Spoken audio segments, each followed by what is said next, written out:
Bertrand Russell on the value and the limits of philosophy. In all that we have said hitherto concerning philosophy, we have scarcely touched on many matters that occupy a great space in the writings of most philosophers.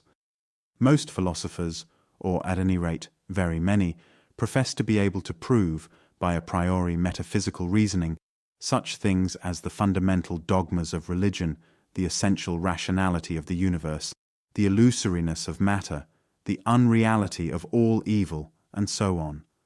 There can be no doubt that the hope of finding reason to believe such theses as these has been the chief inspiration of many lifelong students of philosophy. This hope, I believe, is vain. It would seem that knowledge concerning the universe as a whole is not to be obtained by metaphysics, and that the proposed proofs that, in virtue of the laws of logic, such and such things must exist and such others cannot, are not capable of surviving a critical scrutiny. In this chapter, we shall briefly consider the kind of way in which such reasoning is attempted, with a view to discovering whether we can hope that it may be valid.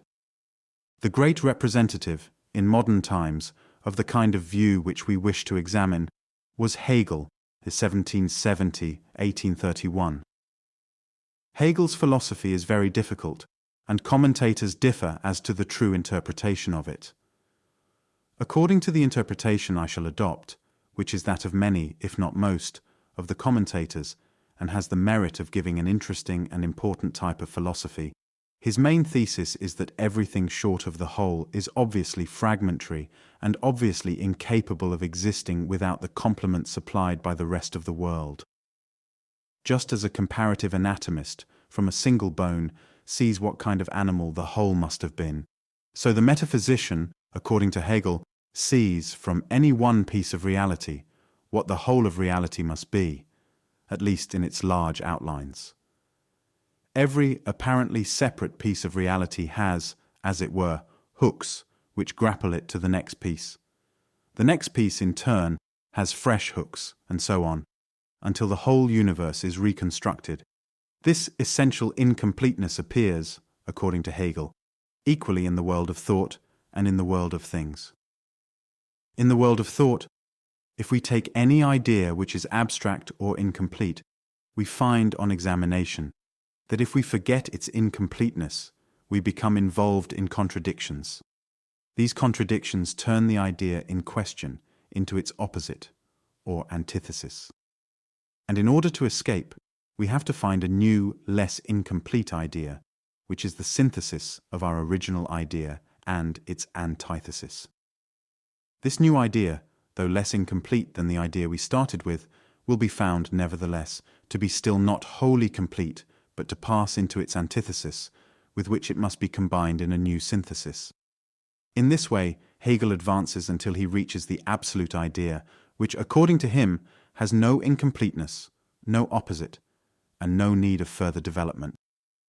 The absolute idea, therefore, is adequate to describe absolute reality, but all lower ideas only describe reality as it appears to a partial view, not as it is to one who simultaneously surveys the whole. Thus Hegel reaches the conclusion that absolute reality forms one single harmonious system, not in space or time, not in any degree evil, wholly rational and wholly spiritual. Any appearance to the contrary in the world we know can be proved logically, so he believes, to be entirely due to our fragmentary, piecemeal view of the universe. If we saw the universe whole, as we may suppose God sees it, space and time and matter and evil and all striving and struggling would disappear, and we should see instead an eternal, perfect, unchanging spiritual unity. in this conception there is undeniably something sublime, something to which we could wish to yield assent. Nevertheless, when the arguments in support of it are carefully examined, they appear to involve much confusion and many unwarrantable assumptions. The fundamental tenet upon which the system is built up is that what is incomplete must be not self-subsistent, but must need the support of other things before it can exist. It is held that whatever has relations to things outside itself must contain some reference to those outside things in its own nature, and could not, therefore, be what it is if those outside things did not exist. A man's nature, for example, is constituted by his memories and the rest of his knowledge, by his loves and hatreds and so on. Thus, but for the objects which he knows or loves or hates, he could not be what he is. He is essentially and obviously a fragment. Taken as the sum total of reality, he would be self-contradictory. This whole point of view, however, turns upon the notion of the nature of a thing, which seems to mean all the truths about the thing. It is of course the case that a truth which connects one thing with another thing could not subsist if the other thing did not subsist. But a truth about a thing is not part of the thing itself, although it must, according to the above usage, be part of the nature of the thing. If we mean by a thing's nature all the truths about the thing, then plainly we cannot know a thing's nature unless we know all the thing's relations to all the other things in the universe. But if the word nature is used in this sense, we shall have to hold that the thing may be known when its nature is not known, or at any rate is not known completely. There is a confusion, when this use of the word nature is employed, between knowledge of things and knowledge of truths. We may have knowledge of a thing by acquaintance, even if we know very few propositions about it. Theoretically, we need not know any propositions about it. Thus, acquaintance with a thing does not involve knowledge of its nature in the above sense. And although acquaintance with a thing is involved in our knowing any one proposition about a thing, knowledge of its nature in the above sense is not involved. Hence, 1. Acquaintance with a thing does not logically involve a knowledge of its relations, and 2. A knowledge of some of its relations does not involve a knowledge of all of its relations, nor a knowledge of its nature in the above sense. I may be acquainted, for example, with my toothache, and this knowledge may be as complete as knowledge by acquaintance ever can be, without knowing all that the dentist, who is not acquainted with it, can tell me about its cause, and without therefore knowing its nature in the above sense. Thus, the fact that a thing has relations does not prove that its relations are logically necessary. That is to say, from the mere fact that it is the thing it is, we cannot deduce that it must have the various relations which in fact it has. This only seems to follow because we know it already. It follows that we cannot prove that the universe as a whole forms a single harmonious system, such as Hegel believes that it forms. And if we cannot prove this, we also cannot prove the unreality of space and time and matter and evil, for this is deduced by Hegel from the fragmentary and relational character of these things. Thus we are left to the piecemeal investigation of the world, and are unable to know the characters of those parts of the universe that are remote from our experience. This result, disappointing as it is to those whose hopes have been raised by the systems of philosophers, is in harmony with the inductive and scientific temper of our age, and is borne out by the whole examination of human knowledge, which has occupied our previous chapters. Most of the great ambitious attempts of metaphysicians have proceeded by the attempt to prove that such and such apparent features of the actual world were self-contradictory, and therefore could not be real. The whole tendency of modern thought, however, is more and more in the direction of showing that the supposed contradictions were illusory, and that very little can be proved a priori from considerations of what must be. A good illustration of this is afforded by space and time.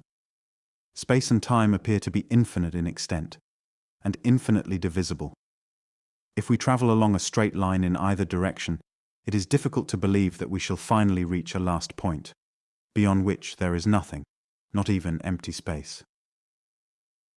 Similarly, if in imagination we travel backwards or forwards in time, it is difficult to believe that we shall reach a first or last time, with not even empty time beyond it. Thus, space and time appear to be infinite in extent. Again, if we take any 2 points on a line, it seems evident that there must be other points between them, however small the distance between them may be. Every distance can be halved, and the halves can be halved again, and so on ad infinitum. In time, similarly, however little time may elapse between two moments, it seems evident that there will be other moments between them. Thus, space and time appear to be infinitely divisible. But as against these apparent facts, infinite extent and infinite divisibility, philosophers have advanced arguments tending to show that there could be no infinite collections of things, and that therefore the number of points in space, or of instants in time, must be finite.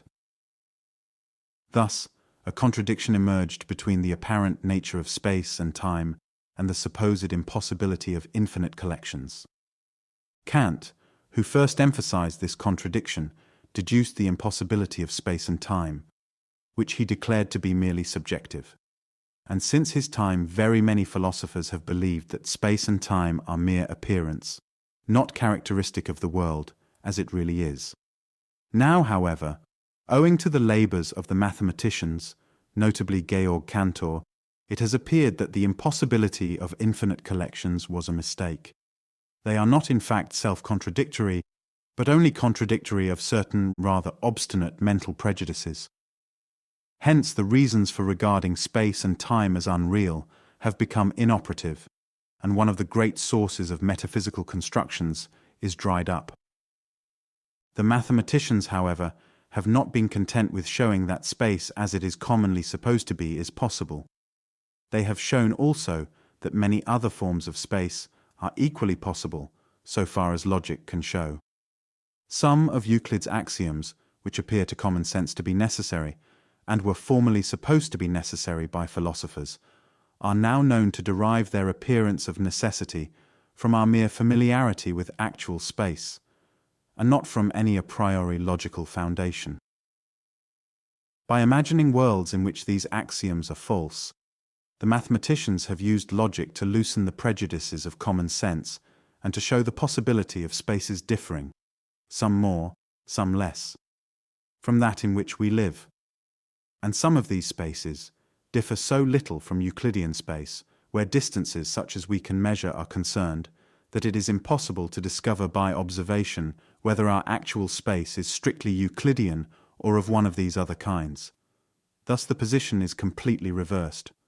Formerly it appeared that experience left only one kind of space to logic, and logic showed this one kind to be impossible.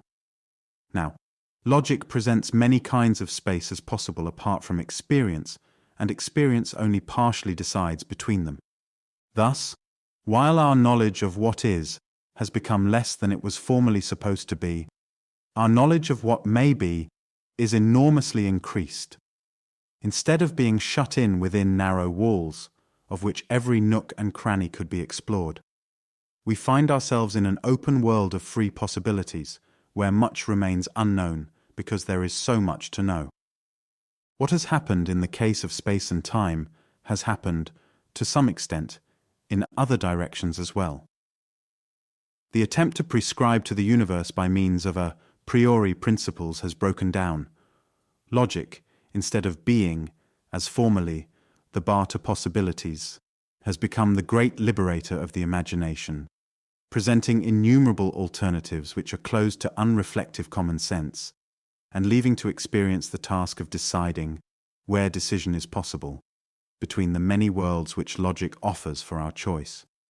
Thus, knowledge as to what exists becomes limited to what we can learn from experience, not to what we can actually experience, for, as we have seen, there is much knowledge by description concerning things of which we have no direct experience.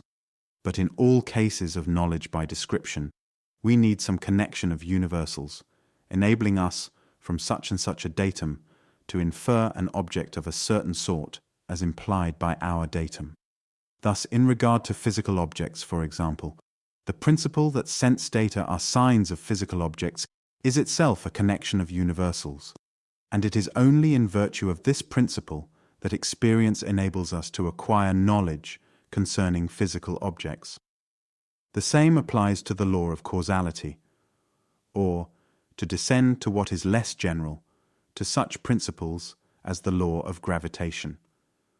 Principles such as the law of gravitation are proved, or rather are rendered highly probable, by a combination of experience with some wholly a priori principle, such as the principle of induction. Thus our intuitive knowledge, which is the source of all our other knowledge of truths, is of two sorts: pure empirical knowledge, which tells us of the existence and some of the properties of particular things with which we are acquainted, and pure a priori knowledge, which gives us connections between universals and enables us to draw inferences from the particular facts given in empirical knowledge. Our derivative knowledge always depends upon some pure a priori knowledge, and usually also depends upon some pure empirical knowledge, philosophical knowledge, if what has been said above is true, does not differ essentially from scientific knowledge. There is no special source of wisdom which is open to philosophy but not to science, and the results obtained by philosophy are not radically different from those obtained from science. The essential characteristic of philosophy, which makes it a study distinct from science, is criticism. It examines critically the principles employed in science and in daily life. It searches out any inconsistencies there may be in these principles, and it only accepts them when, as the result of a critical inquiry, no reason for rejecting them has appeared. If, as many philosophers have believed, the principles underlying the sciences were capable, when disengaged from irrelevant detail, of giving us knowledge concerning the universe as a whole, such knowledge would have the same claim on our belief as scientific knowledge has. But our inquiry has not revealed any such knowledge, and therefore, as regards the special doctrines of the bolder metaphysicians, has had a mainly negative result. But as regards what would be commonly accepted as knowledge, our result is in the main positive. We have seldom found reason to reject such knowledge as the result of our criticism, and we have seen no reason to suppose man incapable of the kind of knowledge which he is generally believed to possess. When, however, we speak of philosophy as a criticism of knowledge, it is necessary to impose a certain limitation. If we adopt the attitude of the complete skeptic, placing ourselves wholly outside all knowledge, and asking, from this outside position, to be compelled to return within the circle of knowledge, we are demanding what is impossible, and our skepticism can never be refuted. For all refutation must begin with some piece of knowledge which the disputants share. From blank doubt, no argument can begin. Hence the criticism of knowledge which philosophy employs must not be of this destructive kind, if any result is to be achieved. Against this absolute skepticism, no logical argument can be advanced. But it is not difficult to see that skepticism of this kind is unreasonable. Descartes' methodical doubt, with which modern philosophy began, is not of this kind, but is rather the kind of criticism which we are asserting to be the essence of philosophy. His methodical doubt consisted in doubting whatever seemed doubtful, in pausing with each apparent piece of knowledge, to ask himself whether, on reflection, he could feel certain that he really knew it. This is the kind of criticism which constitutes philosophy. Some knowledge, such as knowledge of the existence of our sense data, appears quite indubitable, however calmly and thoroughly we reflect upon it. In regard to such knowledge, philosophical criticism does not require that we should abstain from belief. But there are beliefs, such, for example, as the belief that physical objects exactly resemble our sense data, which are entertained until we begin to reflect, but are found to melt away when subjected to a close inquiry. Such beliefs philosophy will bid us reject, unless some new line of argument is found to support them. But to reject the beliefs which do not appear open to any objections, however closely we examine them, is not reasonable, and is not what philosophy advocates. The criticism aimed at, in a word, is not that which, without reason, determines to reject, but that which considers each piece of apparent knowledge on its merits, and retains whatever still appears to be knowledge when this consideration is completed. That some risk of error remains must be admitted, since human beings are fallible. Philosophy may claim justly that it diminishes the risk of error, and that in some cases it renders the risk so small as to be practically negligible. To do more than this is not possible in a world where mistakes must occur, and more than this, no prudent advocate of philosophy would claim to have performed. Having now come to the end of our brief and very incomplete review of the problems of philosophy, it will be well to consider, in conclusion, what is the value of philosophy and why it ought to be studied. It is the more necessary to consider this question, in view of the fact that many men, under the influence of science or of practical affairs, are inclined to doubt whether philosophy is anything better than innocent but useless trifling, hair-splitting distinctions and controversies on matters concerning which knowledge is impossible. This view of philosophy appears to result partly from a wrong conception of the ends of life, partly from a wrong conception of the kind of goods which philosophy strives to achieve. Physical science, through the medium of inventions, is useful to innumerable people who are wholly ignorant of it.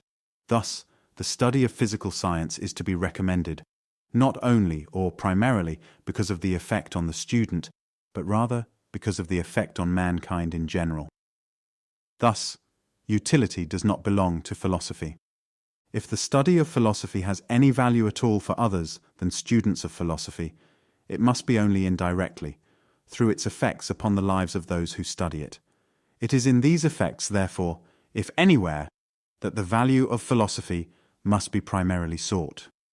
But further, if we are not to fail in our endeavour to determine the value of philosophy, we must first free our minds from the prejudices of what are wrongly called practical men. The practical man, as this word is often used, is one who recognizes only material needs, who realizes that men must have food for the body, but is oblivious of the necessity of providing food for the mind. If all men were well off, if poverty and disease had been reduced to their lowest possible point, there would still remain much to be done to produce a valuable society. And even in the existing world, the goods of the mind are at least as important as the goods of the body. It is exclusively among the goods of the mind that the value of philosophy is to be found, and only those who are not indifferent to these goods can be persuaded that the study of philosophy is not a waste of time. Philosophy, like all other studies, aims primarily at knowledge. The knowledge it aims at is the kind of knowledge which gives unity and system to the body of the sciences, and the kind which results from a critical examination of the grounds of our convictions, prejudices, and beliefs. But it cannot be maintained that philosophy has had any very great measure of success in its attempts to provide definite answers to its questions. If you ask a mathematician, a mineralogist, a historian, or any other man of learning, what definite a body of truths has been ascertained by his science, his answer will last as long as you are willing to listen. But if you put the same question to a philosopher, he will, if he is candid, have to confess that his study has not achieved positive results, such as have been achieved by other sciences. It is true that this is partly accounted for by the fact that, as soon as definite knowledge concerning any subject becomes possible, this subject ceases to be called philosophy and becomes a separate science. The whole study of the heavens, which now belongs to astronomy, was once included in philosophy. Newton's great work was called The Mathematical Principles of Natural Philosophy. Similarly, the study of the human mind, which was a part of philosophy, has now been separated from philosophy and has become the science of the psychology. Thus, to a great extent, the uncertainty of philosophy is more apparent than real. Those questions which are already capable of definite answers are placed in the sciences, while those only to which, at present, no definite answer can be given remain to form the residue which is called philosophy. This is, however, only a part of the truth concerning the uncertainty of philosophy. There are many questions, and among them those that are of the profoundest interest to our spiritual life, which, so far as we can see, must remain insoluble to the human intellect, unless its powers become of quite a different order from what they are now. Has the universe any unity of plan or purpose, or is it a fortuitous concourse of atoms? Is consciousness a permanent part of the universe, giving hope of indefinite growth in wisdom? Or is it a transitory accident on a small planet on which life must ultimately become impossible? Are good and evil of importance to the universe, or only to man? Such questions are asked by philosophy, and variously answered by various philosophers. But it would seem that, whether answers be otherwise discoverable or not, the answers suggested by philosophy are none of them demonstrably true. Yet, however slight may be the hope of discovering an answer, it is part of the business of philosophy to continue the consideration of such questions, to make us aware of their importance, to examine all the approaches to them, and to keep alive that speculative interest in the universe which is apt to be killed by confining ourselves to definitely ascertainable knowledge. Many philosophers, it is true, have held that philosophy could establish the truth of certain answers to such fundamental questions. They have supposed that what is of most importance in religious beliefs could be proved by strict demonstration to be true. In order to judge of such attempts, it is necessary to take a survey of human knowledge and to form an opinion as to its methods and its limitations. On such a subject, it would be unwise to pronounce dogmatically. But if the investigations of our previous chapters have not led us astray, we shall be compelled to renounce the hope of finding philosophical proofs of religious beliefs. We cannot, therefore, include, as part of the value of philosophy, any definite set of answers to such questions. Hence, once more, the value of philosophy must not depend upon any supposed body of definitely ascertainable knowledge to be acquired by those who study it. The value of philosophy is, in fact, to be sought largely in its very uncertainty. The man who has no tincture of philosophy goes through life imprisoned in the prejudices derived from common sense, from the habitual beliefs of his age or his nation, and from convictions which have grown up in his mind without the cooperation or consent of his deliberate reason. To such a man the world tends to become definite, finite, obvious. Common objects rouse no questions, and unfamiliar possibilities are contemptuously rejected.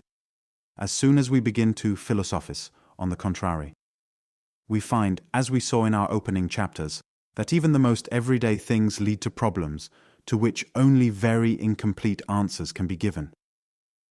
Philosophy, though unable to tell us with certainty what is the true answer to the doubts which it raises, is able to suggest many possibilities which enlarge our thoughts and free them from the tyranny of custom.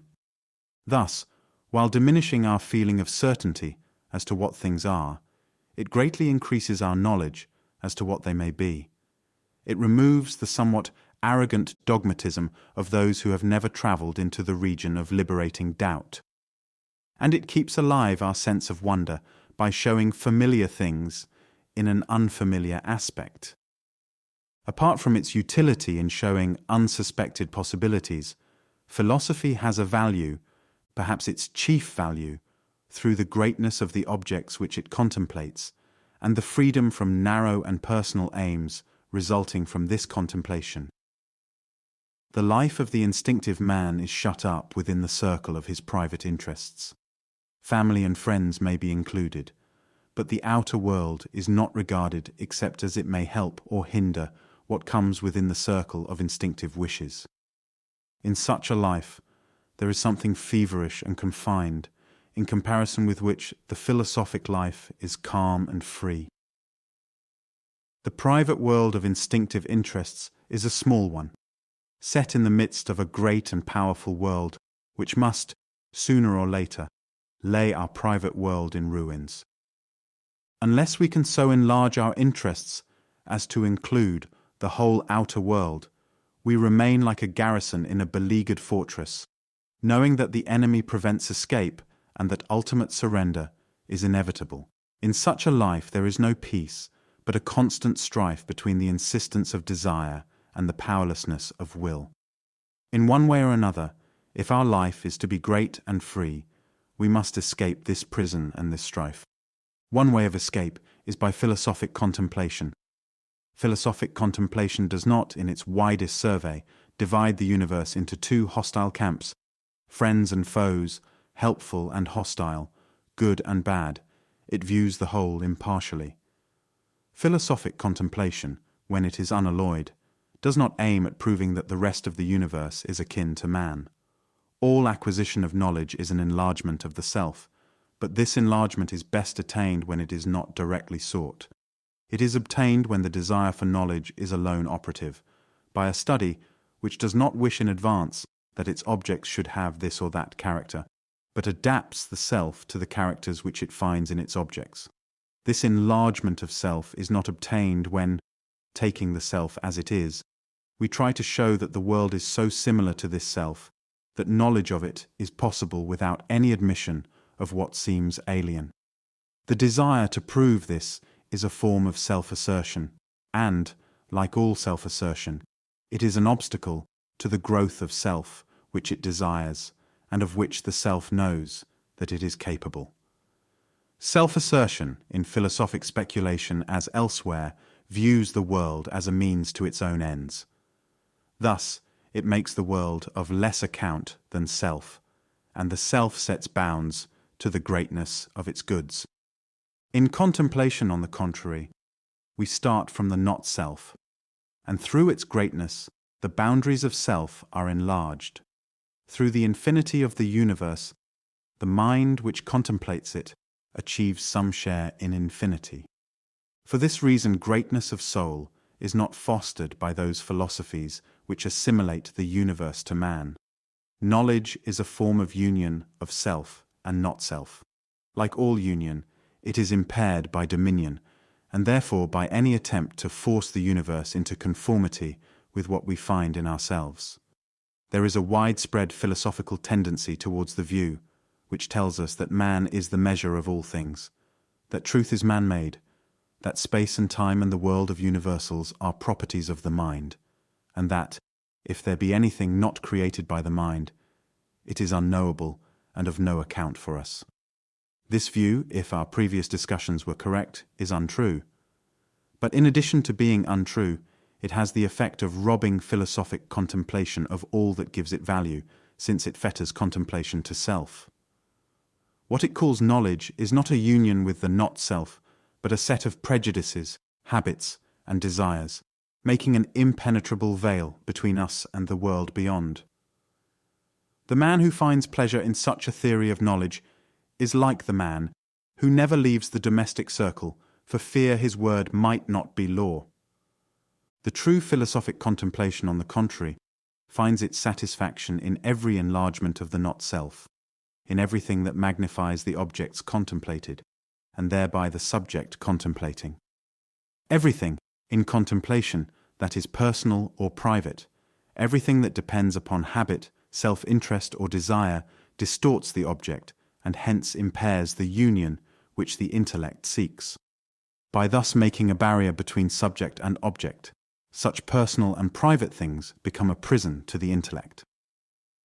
The free intellect will see as God might see, without a here and now, without hopes and fears, without the trammels of customary beliefs and traditional prejudices, calmly, dispassionately, in the sole and exclusive desire of knowledge, knowledge as impersonal, as purely contemplative, as it is possible for man to attain.